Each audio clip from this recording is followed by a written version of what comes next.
Hi everyone, welcome to Business is the Chat. My name is Matipili. I am your host, and today's segment we are going to be talking about brand management. You know, what is brand management? Because I feel like brand management is so important when you're starting off, because people just they start their own thing. They don't consider for there's so many elements that go into starting your own brand. So today I have Dimakatso on my panel. She's my first session for today. Unfortunately, she could be part of the session with the gents. You were going to be the only lady. So I have four gents later on. Yeah, I know, right? So I'm going to have four gents later on, ka 11:30. So, Dimakatso, can you please introduce yourself and give us a high level review of your brand? Okay, hi to you and your viewers. My name is Dimakatso Napiane.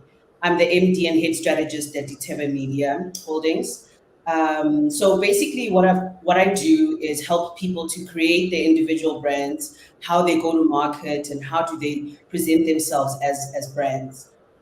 Before that, I had 13 years of brand management experience. I've worked with some of South Africa's most loved brands, and yeah, it's been a very, very colorful journey for me. Nice, nice, nice. So, like, this is so awesome because, like, I have interesting questions to ask you. You know, Bring it some of on. the questions I got from my TikTok panel.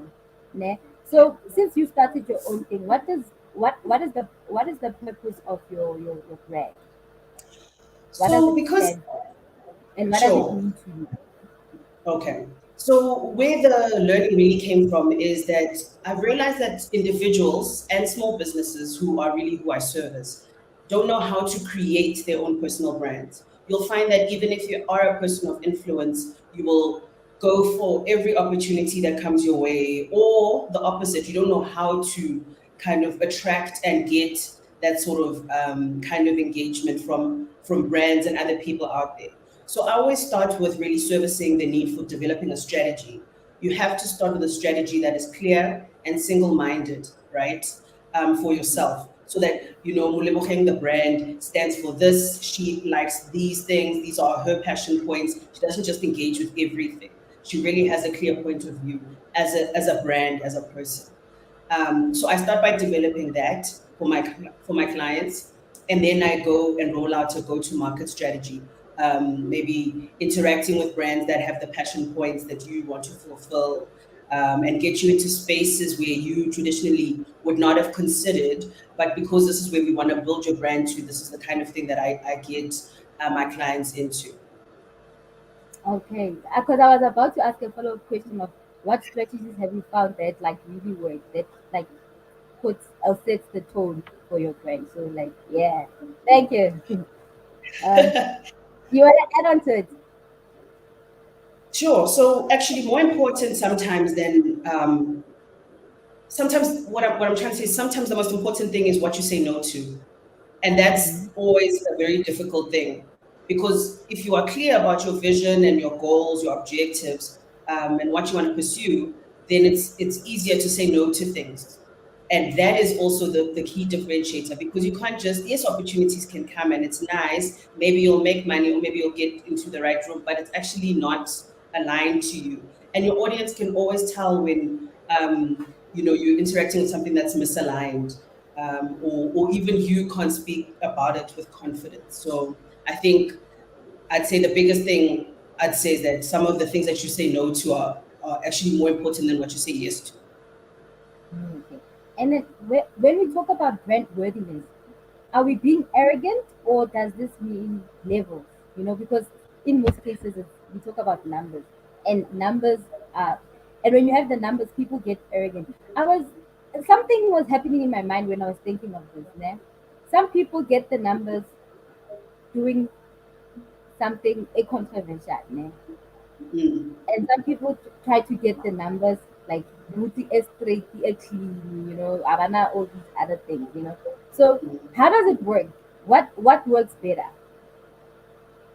See, that's rooted in strategy and who you want to be as a brand in the public. You see, you as an individual are not the person that goes out to market. That's not really a thing. We create a persona around you because you have Mm, to keep yourself to you. A part of yourself needs to remain private. But if we want controversy and that's just in your DNA, I guess you can go about it that way. But I really think if you're looking for longevity, a healthy, long, and sustainable um, career and brand that other people want to work with mostly, you should really try to not let controversy be your brand. You can rather stand for certain things and then also push the envelope here and there. I look at things as like a 70-20-10. That's how I kind of, look at the thing. So I think that the 70% of your time and your effort should be rooted in what is driven by your strategy. And then 20% are ad hoc, oh, this opportunity came, let's just test and see. And then the 10% is the room that I would leave personally for controversies or if you want to just start something, But you can't make that your 70%. Then it means you stand for nothing. You'll go with any controversy that comes every day, not every day, Maditaba. Unless they're Hauki Maditaba, then, but personally, that's how I kind of look at it. Especially because if you're not rooted in a strategy drives long term growth. That's the most mhm. important thing. So if you don't have that, how na mo yan din? Yeah, yeah, true, true, true. And then a lot of times people have been caught with their hands in the cookie jar, and that has affected their brand status. What are some of the nuggets you can share with us to avoid brand negativity?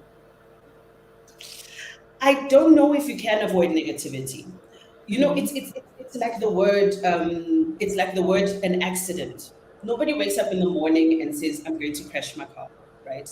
It happens Mhm. by accident, and sometimes controversy happens in that way. So you can either you apologize and you move on, or if you really just decide this is not worth the fuss, let everybody make the noise, then you can also just mice and be quiet and move on with your life. You have to read the situation as it is. I think you can. There are situations where you can look at it and see that more. If I go here, I'm gonna walk into a mess, right? That I Mm. would personally try to avoid. I don't really see the brand value in just being that person there. But again, like the analogy I made of an accident, if that happens, you either double back and apologize and say, honestly, I think I was misunderstood. This is not what I was trying to say. Or if people are just completely misreading the situation, you just mize and move on with your life. Yeah, yeah, yeah. So, in case of damage control, what are the measures? What measures are there for black brands to protect themselves? At what point do you feel you need a PR or brand consultant to take a look at and look after your interest? Like is there a particular I'm trying to say, are they black PR companies that actually do help? Yeah. There are plenty of black PR companies. You're looking at Sipiwa Majola, Allure Media. There's so many. You just have to look out for them. And not all of them are looking to service, the at the top of the scale. No, okay. And also another mistake people make is think that PR is just purely damage control. That is not the case. Again, like I said, it's rooted in your strategy. You can rather invest in yourself and sit with somebody and write out a strategy, a view for what you want, how you will pursue things, and then have somebody who, here and there, if you can't, let's say, manage to afford a retainer or to pay a certain percentage of however you guys decide to work it out. Rather, begin with somebody so that, let's say, the day something good happens, you have somebody who's been on the journey with you, or the day, unfortunately, something not so good happens, they've also been on the journey with you. So they're not starting from scratch. They understand your background, who you are. They know how to approach this potential issue, whether good or bad, because they've been there all along to support you. So I think that's very important. You really do need to, I would personally recommend people just find a brand consultant to talk to and write the strategy. Think of it as an investment in yourself.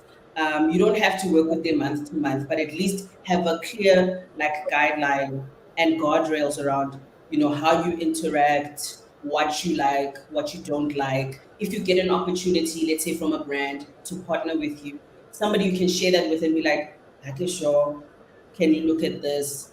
It's very, very important to have somebody who and also another thing people don't consider is that brand people have a lot of perspective, on things that maybe you don't know. So let's say I'm saying you must partner with me. Kanti, ke a tseba hore other people know that actually, oh, it's not going very well on this side. So run for the hills. But you see, a brand consultant will be like, I know, run away, stay away. You know what I mean? It Yeah. helps to have somebody on the inside who knows certain things. It's a profession like any other.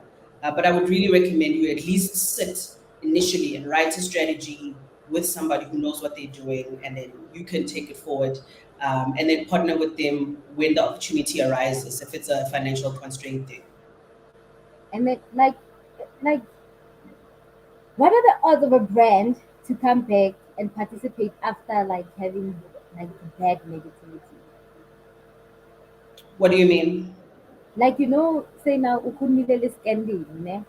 And obviously it hit your brand like in a negative way. Like, Hmm. is it possible to come? Or does it take time, or do you need to like restructure, rebrand in order to come back again and participate? Yes, definitely. You can come back. You can rebrand if the situation was really bad. You can really rebrand. And there's an idiom they say to err to what's it? It is human to err, basically. So people understand that people make mistakes. So in owning your mistake is also accountability. There's no way you can come back and everyone is going to be happy to see you. You must accept that it's not going to happen. So rebrand, own your mistakes, be accountable, and then accept the certain percentage of backlash you're going to get. But it is definitely possible to always bounce back. But it's the opportunity to reflect, potentially rebrand, and offer people a different version of yourself. I think there is always an opportunity. Again, take your time. Don't papel about it, because you do need to introspect. And if you're really introspecting, it's not something then next week already with a new version of you. It just doesn't work like that.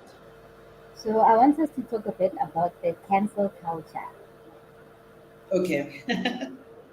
What is your perspective on it? Cancel culture is a tricky one. It's rooted in something positive, in giving people out there an opportunity to voice their disagreement or averseness to somebody's behavior. So fundamentally, it's rooted in something positive, but in the way that it's executed, sometimes I feel that it's a paintbrush. You just paint everybody with the same brush and just say cancel. And Mm, again, human beings are flawed. We are all flawed. It of course depends on the extent of the harm that was caused naturally, um, but you can't fairly paint, Mlebogeng with the same paintbrush that you paint R. Kelly. Like it's yes. just not fair in that way. So rooted. So to summarize, really, I think it's rooted in something positive, but sometimes the way it's executed, in my opinion, is unfair. And second to that, it's also a social media thing because people can hide behind their cell phones and their devices and attack because you're faceless. You're just a username harming somebody else. So if you're on the receiving end of cancel culture, I'd also say really consider how much social media you're consuming yourself, because you start to believe the things that people say about you. And I really advise my clients against that. I don't think you should, you shouldn't, you shouldn't digest that stuff. It's just other people's, sometimes faceless people's opinions about you, which are not necessarily true. Yeah, because I have two questions when we're talking about the cancel culture from my TikTok friends. So they asked what measures could be in place to avoid fairness in stakeholders' relation to avoid harsh judgment when it comes to the cancel culture. You can't avoid harsh judgment. Just by virtue of being in the public eye, it comes with the territory. That's the nature of the beast, unfortunately. You have to take the good with the bad. And that's where I think the most important part is kind of curating and measuring how much you as an individual consume of your social media. You should not believe those things that people say about you, and you should be true to yourself. This goes back to what I was saying about having a strategy about your persona. The person that the public sees is a version of you, it's not you. Your family knows who you are, but the public only gets to see a certain part of you, and that's the person that they, throwing insults at. Sometimes, what's the word?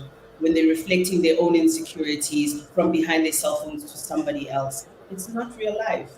So you should really manage how much of your own social media you consume. That's really my guidance. But there's no way to avoid it. Negativity comes with the turf. Oh my god, it is cool. There's this other question. They said in regards to racial party, something like that. I forgot what it means, but yeah. Nah, I hope you Rachel, would get. It's spelled as Parity.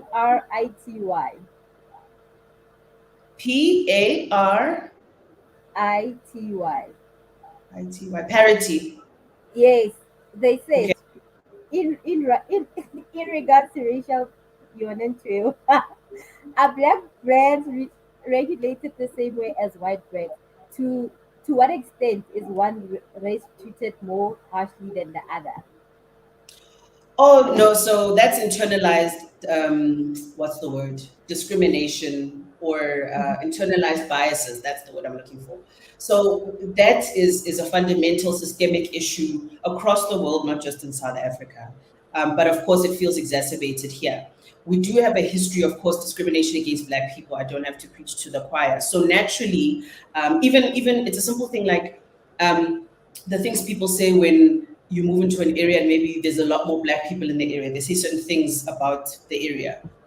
It's internalized bias, so that then gets spilled over into brands, into schools, into anything. So I don't think you can realistically expect it to be different with Black brands. I don't think it's right, but I mean, like I said, this is the real world that we live in, and we know that businesses, Black businesses such as my own, we have to work harder to achieve even half the things our competitors do.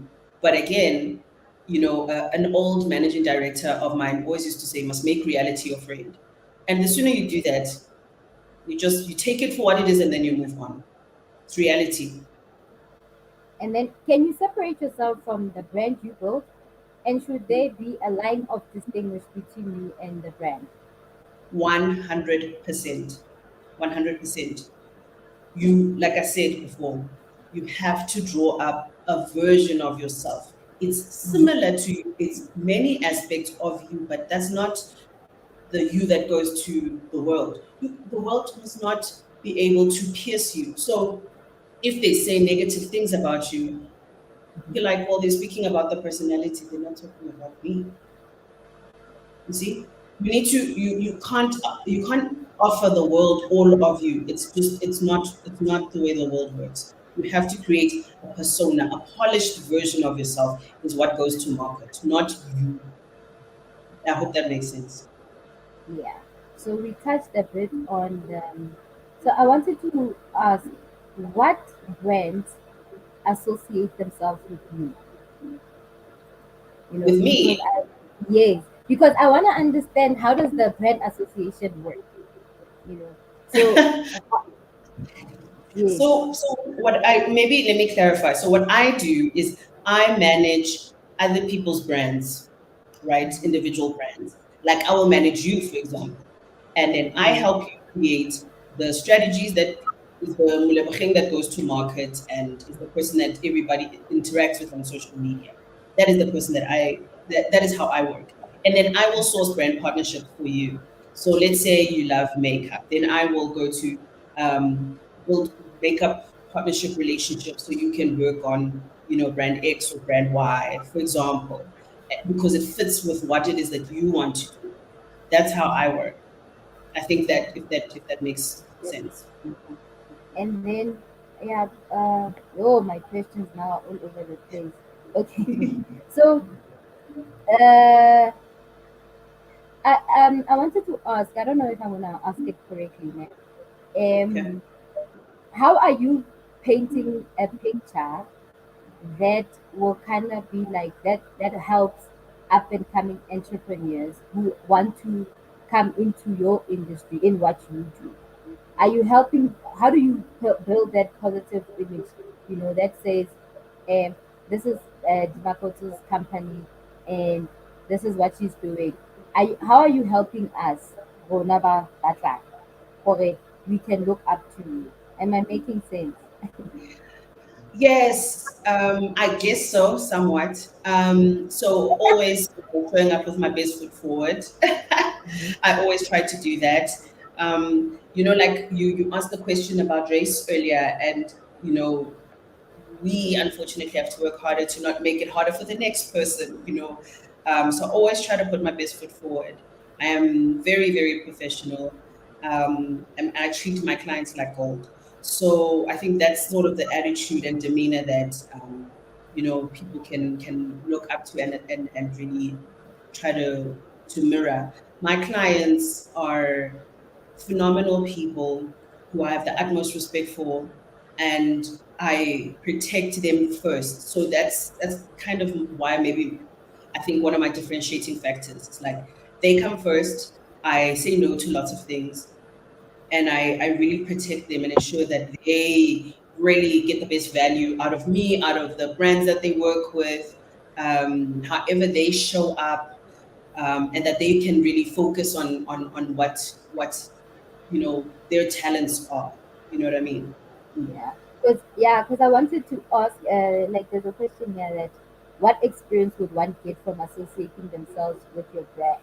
You know, because yeah, because brand experience is everything. It brings about word of mouth as well.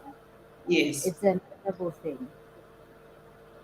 Okay, so first thing that you'll have is a very, very clear strategy.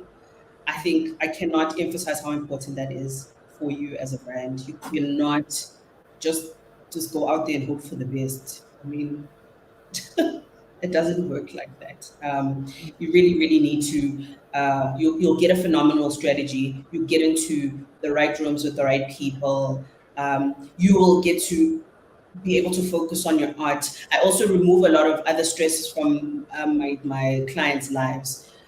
So my team does a lot of social media for them, a lot of their admin. So, for example, if you're a musician or maybe you're an actor, we take over all of those things. So you focus on your art, and then we run your brand. And so that really gives them the space to be creative. And that's, I think, the key differentiator with working with me. It's like, I want you to be the best, YouTuber. I want you to be the best, musician or radio presenter, because I take away all of the other stresses from your focus. I manage your diary and all of that, and then you just focus on being great. So I'm gonna put you to a challenge to make you think of it before we close. So, as you kind of have an idea of what I do, what advice Mm. would you give me? I'm asking for a free consultation online. I'd have to ask you like at least 100 questions first. Mhm. But I don't know what. Okay, let me ask you a question so that you can answer my question. What area do you think is your biggest area of development? My, um, I I feel like because I wanna, my thing is I wanna get big corporates to come onto the platform and share their experiences, share their insights, so I can go back and say to the people who actually watch this, they can get value from what I'm doing, right? You Mm. know, yeah. And then I feel like I need to develop. Okay, I need to develop getting my questions right there and there. Because for what's important is, am I asking the right questions in order for me to get enough information from my guest speaker? And I'm trying to get the numbers as well, because I want to be associated with big brands. I want to also make money out of this thing as well. Okay, so the first thing I would do to answer, let's say, the second part of your statement is get you to shadow somebody who actually interviews well and does it professionally. There's a lot of value in whatever experience everybody's had. So let's say you sat with a radio presenter who's been interviewing people for donkey years. That person can coach you on how to ask questions to deduce or to pull out the right kind of information from a guest. How do you interview somebody who's maybe nervous and is too scared to speak, or somebody who is overtaking your interview? How do you manage that? I would firstly get you to shadow that person. And in terms of the corporates, I think you need to have a clear understanding of your audience, who they are, what interests them, when do you get the best levels of engagement. You package that nicely and you can share that with corporates, to say, okay, please come on my platform. This is what I'm about, what my platform is about. Your engagement will benefit my audience in this way. And then what is the mutual benefit to the brand or the corporate that you're talking about? Those are the two things that I would recommend for you. Yeah, guys, you heard it. I got some advice. Yeah, and yeah, so we've got like 4 minutes left. So, any closing comments, any tips on how to protect your brand, and advice to aspiring entrepreneurs? It's I think the best advice I can give you is that it's a marathon. It's not a sprint. So take your time, be kind to yourself, take their lessons for what they are. So good ones and bad ones, and sometimes you learn a lot from the things that don't go well. But be sure to learn them because they're going to keep happening if you don't. Um, Most importantly, be kind to yourself. It is not an easy journey, but it is definitely worth it. The change and the impact you can make in the world just by being brave enough to try and brave enough to start. I think it's truly iconic. So yeah, you have a place in the world. Be sure and be clear about um, what it is that you want to do, and pursue it, man. Be brave and be bold and be patient with yourself. So we have a question down there for you before you leave. Mtutuzi asking, Uh, does your company help build a brand from the ground up, or you work with existing brands only? I do both, but it depends on my capacity as well. But I do both. I can help you start from scratch, and I also do establishments. Okay, so thank you for hopping on, and for your time. This was great. It's insightful. And you know what I've learned having people on my panel? I always have these amazing people that are like in alignment in what I do, and I have like questions, but I don't know who to ask, where to ask, because it's not enough to do research on the internet. You need people who have experience, who have done this before. You know what I mean? So because I feel like I had this brand management thing on, because personally, for my own personal growth as well, because I'm starting off and I'm trying to figure out, am I doing it well? So I know where to go now. I'm gonna poke you a bit now and then. Feel free. You have my number. Oh God, now I've got access, guys. So this was so insightful, because now I can actually, when I'm talking to people on TikTok, and we have these conversation, I can literally be like, guys, there's this lady, she's doing this. So if you need to develop your brand or whatever, Mona, here is the latest content. So where can people find you? I think they can reach me at my email address, hello@ditebeholdings.com. That's the best place to reach me. Okay. Yeah, because a lot of times, like what I've realized is people don't have contact details of people that they need to help them out in it. Because I can't remember what I was looking for, and it was a hassle. It was a hassle to get this person's numbers. Now it's a Mm, thing of you have to go through mangly, mangly, man. So mm, they mm. don't understand getting contact details of people is so important. It's But tough. yes, thank you so much, and everyone who was viewing and people who's gonna view this later. Thank you so much. This was awesome. It was lovely. Thank you so much. It's a pleasure. So later, guys.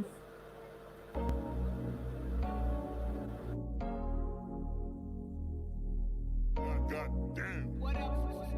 It's crazy.